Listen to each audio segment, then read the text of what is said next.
ಎಲ್ಲರಿಗೂ ನಮಸ್ಕಾರ. ಇಂದಿನ ವಿಡಿಯೋದಲ್ಲಿ ನಾವು 10ನೇ ತರಗತಿಯ ಸಮಾಜ ವಿಜ್ಞಾನ ಅಧ್ಯಾಯ 1 ಭಾರತಕ್ಕೆ ಯುರೋಪಿಯನ್ನರ ಆಗಮನ ಎಂಬ ಪಾಠದ ಪ್ರಶ್ನೋತ್ತರಗಳನ್ನು ನೋಡೋಣ.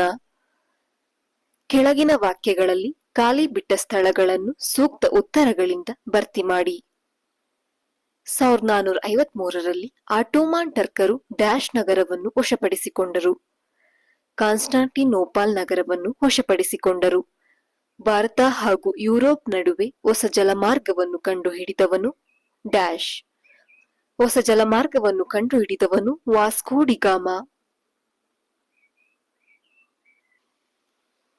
1741ರಲ್ಲಿ ಡಚ್ಚರು ಡ್ಯಾಶ್ ಮೇಲೆ ಯುದ್ಧ ಸಾರಿದರು. ತಿರುವಾಂಕೂರ್ ಮೇಲೆ ಯುದ್ಧ ಸಾರಿದರು. ಭಾರತದಲ್ಲಿದ್ದ ಫ್ರೆಂಚರ ರಾಜಧಾನಿ ಡ್ಯಾಶ್.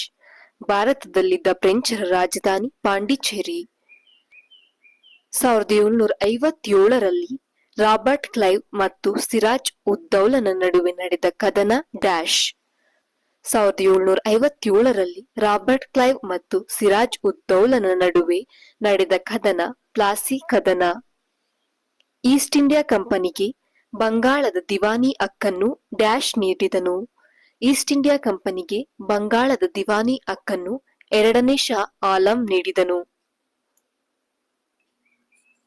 ಬಂಗಾಳದಲ್ಲಿ ದ್ವಿಪ್ರಭುತ್ವವನ್ನು ಜಾರಿಗೆ ತಂದವನು ಡ್ಯಾಶ್. Robert Clive. ಕೆಳಗಿನ ಪ್ರಶ್ನೆಗಳಿಗೆ ಉತ್ತರಿಸಿ. ಪ್ರಶ್ನೆ 1, ಮಧ್ಯಕಾಲದಲ್ಲಿ ಭಾರತ ಮತ್ತು ಯುರೋಪ್ ನಡುವೆ ವ್ಯಾಪಾರ ಹೇಗೆ ನಡೆಯುತ್ತಿತ್ತು? ಉತ್ತರ: ಭಾರತ ಮತ್ತು ಯುರೋಪಿನ ನಡುವೆ ಪ್ರಾಚೀನ ಕಾಲದಿಂದಲೂ ವಾಣಿಜ್ಯ ಸಂಬಂಧಗಳು ಏರ್ಪಟ್ಟಿದ್ದವು. ಪ್ರಮುಖವಾಗಿ ಭಾರತದ ಸಾಂಬಾರ ಪದಾರ್ಥಗಳಾದ ಮೆಣಸು, ಜೀರಿಗೆ, ದಾಲ್ಚಿನ್ನಿ, ಏಲಕ್ಕಿ, ಶುಂಠಿ ಮುಂತಾದ ಉತ್ಪನ್ನಗಳಿಗೆ ಯುರೋಪಿನಲ್ಲಿ ಅಪಾರ ಬೇಡಿಕೆ ಇತ್ತು. ಏಷ್ಯಾದ ಸರಕುಗಳನ್ನು ಅರಬ್ ವರ್ತಕರು ಕಾನ್ಸ್ಟಾಂಟಿನೋಪಾಲ್ ನಗರಕ್ಕೆ ತಲುಪಿಸುತ್ತಿದ್ದರು. ಇಟಲಿಯ ವರ್ತಕರು ಅವುಗಳನ್ನು ಕೊಂಡು ಯುರೋಪಿನ ದೇಶಗಳಲ್ಲಿ ಮಾರುತ್ತಿದ್ದರು. ಏಷ್ಯಾ ದೇಶಗಳ ವ್ಯಾಪಾರದ ಮೇಲೆ ಅರಬ್ಬರು, ಯುರೋಪಿನ ದೇಶಗಳ ವ್ಯಾಪಾರದ ಮೇಲೆ ಇಟಲಿಯ ವರ್ತಕರು ಏಕಸ್ವಾಮ್ಯ ಸಾಧಿಸಿದ್ದರು. ಏಷ್ಯಾದ ಸರಕುಗಳು ಇಟಲಿಯ ವರ್ತಕರಿಗೆ ಒಳ್ಳೆ ಲಾಭವನ್ನು ತಂದುಕೊಡುವ ಮೂಲಕ ಮಧ್ಯಕಾಲದಲ್ಲಿ ಭಾರತ ಮತ್ತು ಯುರೋಪ್ ನಡುವೆ ವ್ಯಾಪಾರ ನಡೆಯುತ್ತಿತ್ತು. ಪ್ರಶ್ನೆ 2, ಭಾರತಕ್ಕೆ ಹೊಸ ಜಲಮಾರ್ಗ ಕಂಡುಹಿಡಿಯಲು ಕಾರಣವಾದ ಅಂಶಗಳನ್ನು ಚರ್ಚಿಸಿರಿ. ಉತ್ತರ: 1453ರಲ್ಲಿ ಆಟೋಮಾನ್ ಟರ್ಕರು ಕಾನ್ಸ್ಟಾಂಟಿನೋಪಾಲ್ ನಗರವನ್ನು ವಶಪಡಿಸಿಕೊಂಡರು. ಟರ್ಕರು ಈ ಮಾರ್ಗದ ವ್ಯಾಪಾರದ ಮೇಲೆ ತೀವ್ರತರದ ತೆರಿಗೆಗಳನ್ನು ವಿಧಿಸತೊಡಗಿದರು.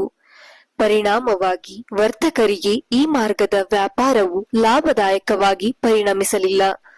ಯುರೋಪಿನ ದೇಶಗಳ ರಾಜರು ಹೊಸ ಸಮುದ್ರ ಮಾರ್ಗಗಳನ್ನು ಹುಡುಕಲು ಸಾಹಸಿ ನಾವಿಕರನ್ನು ಪ್ರೋತ್ಸಾಹಿಸಲಾರಂಭಿಸಿದರು. ಇದಕ್ಕೆ ಪೂರಕವಾಗಿ ಹೊಸ ವೈಜ್ಞಾನಿಕ ಆವಿಷ್ಕಾರಗಳಾದ ದಿಕ್ಸೂಚಿ, ಆಸ್ಟ್ರೋಲೋಪ್ ಅಂದರೆ ನಕ್ಷತ್ರ ಉನ್ನತಿ ಮಾಪನ, ಸಿಡಿಮದ್ದು ಮೊದಲಾದವುಗಳು ನೆರವಿಗೆ ಬಂದವು. ಪ್ರಶ್ನೆ 3, ವ್ಯಾಪಾರಕ್ಕಾಗಿ ಭಾರತಕ್ಕೆ ಬಂದ ಯುರೋಪಿಯನ್ನರುಗಳನ್ನು ಪಟ್ಟಿ ಮಾಡಿ.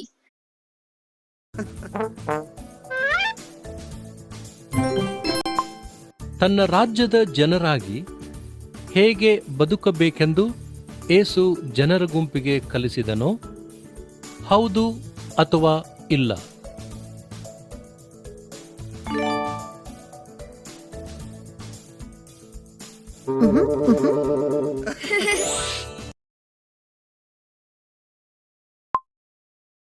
ಉತ್ತರ: ಪೋರ್ಚುಗೀಸರು, ಡಚ್ಚರು, ಇಂಗ್ಲಿಷರು, ಫ್ರೆಂಚರು. ಪ್ರಶ್ನೆ 4, ಮಾರ್ತಾಂಡವರ್ಮನು ಡಚ್ಚರನ್ನು ಏಕೆ ನಿಯಂತ್ರಿಸಿದನು? ಉತ್ತರ: ಕರಿಮೆಣಸಿನ ವ್ಯಾಪಾರದಲ್ಲಿ ಹಿಡಿತ ಸಾಧಿಸುತ್ತಿದ್ದ ಡಚ್ಚರನ್ನು ಸೆದೆಬಡಿಯಲು ಅನೇಕ ರಣತಂತ್ರಗಳನ್ನು ಮಾರ್ತಾಂಡವರ್ಮನು ಹೆಣೆದನು. ಮೆಣಸು ಬೆಳೆಯುವ ಪ್ರದೇಶಗಳನ್ನು ತನ್ನ ಕೈವಶ ಮಾಡಿಕೊಂಡನು. ಸುತ್ತಮುತ್ತಲಿನ ಪಾಳೆಗಾರರು ಮತ್ತು ಸಂಸ್ಥಾನಿಕರನ್ನು ತನ್ನ ಹಿಡಿತದಲ್ಲಿಟ್ಟುಕೊಂಡು ಅವರನ್ನು ಡಚ್ಚರ ವಿರುದ್ಧ ನಿಲ್ಲಿಸಿದನು. 1741 ಆಗಸ್ಟ್ 10ರಂದು ಕೊಳಚಲ್ ಎಂಬಲ್ಲಿ ಮಾರ್ತಾಂಡವರ್ಮ ಮತ್ತು ಡಚ್ಚರ ನಡುವೆ 4 ದಿನಗಳ ಕಾಲ ಭೀಕರ ಕದನ ನಡೆಯಿತು. ಅಂತಿಮವಾಗಿ ತಿರುವಾಂಕೂರ್ ಸೈನ್ಯ ಯುದ್ಧದಲ್ಲಿ ಮೇಲುಗೈ ಸಾಧಿಸಿತು. 24 ಪ್ರಮುಖ ಡಚ್ ಅಧಿಕಾರಿಗಳು ಯುದ್ಧ ಖೈದಿಗಳಾದರು. ಡಚ್ಚರು ಅಪಾರ ಪ್ರಮಾಣದಲ್ಲಿ ನಷ್ಟವನ್ನು ಅನುಭವಿಸಿದರು. ಮಾರ್ತಾಂಡವರ್ಮ ಇಡೀ ದಕ್ಷಿಣ ಭಾರತದಿಂದ ಡಚ್ಚರನ್ನು ಕಿತ್ತೊಗೆಯಬೇಕೆಂದು ಪಣತೊಟ್ಟ. ಕೇರಳ ಮತ್ತು ತಮಿಳುನಾಡಿನಲ್ಲಿ ಮೆಣಸಿನ ವ್ಯಾಪಾರದಲ್ಲಿ ಹಕ್ಕನ್ನು ಸ್ಥಾಪಿಸಿದ. ಡಚ್ಚರ ಹಿಡಿತದಲ್ಲಿದ್ದ ಬಂದರುಗಳನ್ನು ಮರಳಿ ಪಡೆದ. ಅಂತಿಮವಾಗಿ 1753ರ ಆಗಸ್ಟ್ 15ರಂದು ನಡೆದ ಒಪ್ಪಂದದಲ್ಲಿ ಡಚ್ ಪಡೆಗಳು ತಮ್ಮ ಸಂಪೂರ್ಣ ಅಧಿಕಾರವನ್ನು ತಿರುವಾಂಕೂರಿಗೆ ಒಪ್ಪಿಸಿ ಶರಣಾದವು. ಹೀಗೆ ಮಾರ್ತಾಂಡವರ್ಮನು ಡಚ್ಚರನ್ನು ನಿಯಂತ್ರಿಸಿದನು. ಪ್ರಶ್ನೆ 5. ಎರಡನೇ ಕಾರ್ನಾಟಿಕ್ ಯುದ್ಧವನ್ನು ಡಚ್ಚರು ಹೇಗೆ ನಿಯಂತ್ರಿಸಿದರು? ಉತ್ತರ: ಎರಡನೇ ಕಾರ್ನಾಟಿಕ್ ಯುದ್ಧ 1749ರಿಂದ 1754ರವರೆಗೆ ನಡೆಯಿತು. ಫ್ರೆಂಚರು ಅಸಫ್ ಜಾನ ಮತ್ತೊಬ್ಬ ಮಗನಾದ ಸುಲಭಾತ್ ಜಂಗನನ್ನು ಹೈದರಾಬಾದಿನ ನಿಜಾಮನಾಗಿ ಮಾಡಿದರು.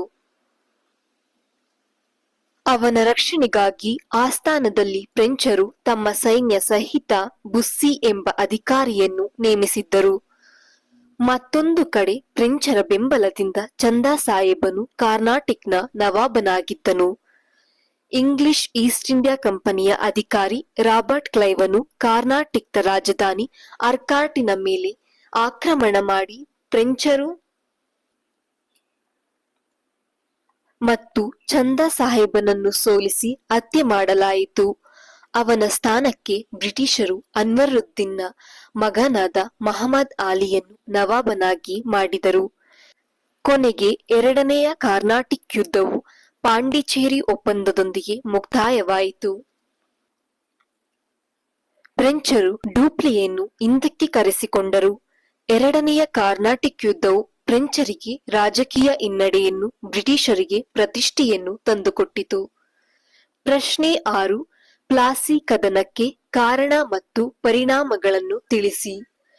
ಉತ್ತರ: ಕಾರಣಗಳು: ದಸ್ತಕ್ಗಳ ದುರುಪಯೋಗ, ಅನುಮತಿ ಇಲ್ಲದೆ ಕೋಟೆಯ ಸ್ಥಿರತೆ, ಕಪ್ಪು ಕೋಣೆ ದುರಂತ. ಪರಿಣಾಮಗಳು: ಈ ಯುದ್ಧವು ಭಾರತೀಯರಲ್ಲಿದ್ದ ಅನೈಕ್ಯತೆ, ಅಸಂಘಟನೆ ಮತ್ತು ಈ ಕಾಲದ ವ್ಯಾಪಾರಿ ವರ್ಗದಲ್ಲಿದ್ದ ಲೋಪಿತವನ್ನು ಪ್ರದರ್ಶಿಸಿತು. ಮೀರ್ ಜಾಫರ್ ಬಂಗಾಳದ ನವಾಬನಾದನು. ಕಂಪನಿಯು ಬಂಗಾಳ ಪ್ರಾಂತ್ಯದಲ್ಲಿ ವ್ಯಾಪಾರ ನಡೆಸಲು ಅನಿರ್ಬಂಧಿತ ಹಕ್ಕನ್ನು ಪಡೆಯಿತು. ಸಿರಾಜನು ಕಲ್ಕತ್ತಾದ ಮೇಲೆ ನಡೆಸಿದ ಆಕ್ರಮಣಕ್ಕೆ ಪರಿಹಾರವಾಗಿ ಮೀರ್ ಜಾಫರ್ನು ಕಂಪನಿಗೆ 17,70,00,000 ರೂಪಾಯಿಗಳನ್ನು ನೀಡಿದನು. ಪ್ರಶ್ನೆ 7. ಬಕ್ಸಾರ್ ಕದನದ ಪರಿಣಾಮಗಳಾವುವು? ಉತ್ತರ: ಬಕ್ಸಾರ್ ಕದನದ ಪರಿಣಾಮಗಳು: ಈಸ್ಟ್ ಇಂಡಿಯಾ ಕಂಪನಿಗೆ ಬಂಗಾಳದ ದಿವಾನಿ ಹಕ್ಕನ್ನು ಎರಡನೇ ಶಾ ಆಲಂ ನೀಡಿದನು. ಶಾ ಆಲಂ ವಾರ್ಷಿಕ 26 ಲಕ್ಷ ರೂಪಾಯಿಗಳನ್ನು ಪಡೆದು ಬಂಗಾಳದ ಮೇಲಿನ ತನ್ನ ಹಕ್ಕನ್ನೆಲ್ಲ ಬಿಟ್ಟುಕೊಡಬೇಕಾಯಿತು. ಔದನು ನವಾಬನಾದ ಪುಜ್ ಉದ್ ದೌಲನು ಕಂಪನಿಗೆ ಯುದ್ಧ ನಷ್ಟ ಪರಿಹಾರವಾಗಿ 50 ಲಕ್ಷ ರೂಪಾಯಿಗಳನ್ನು ಕೊಡಬೇಕಾಯಿತು. ಮೀರ್ ಜಾಫರ್ ಮರಣ ಹೊಂದಿದ್ದರಿಂದ ಅವನ ಮಗನಿಗೆ ವಿಶ್ರಾಂತಿ ವೇತನ ನೀಡಿ ಬಂಗಾಳದ ಪೂರ್ಣ ಆಡಳಿತವನ್ನು ಕಂಪನಿಯು ನಿರ್ವಹಿಸತೊಡಗಿತು. ಅಂತಿಮವಾಗಿ ಬಕ್ಸಾರ್ ಕದನವು ಬ್ರಿಟಿಷರು ಬಂಗಾಳ, ಬಿಹಾರ ಮತ್ತು ಒರಿಸ್ಸಾದ ನಿಜವಾದ ಒಡೆಯರೆಂದು ದೃಢೀಕರಿಸಿತು.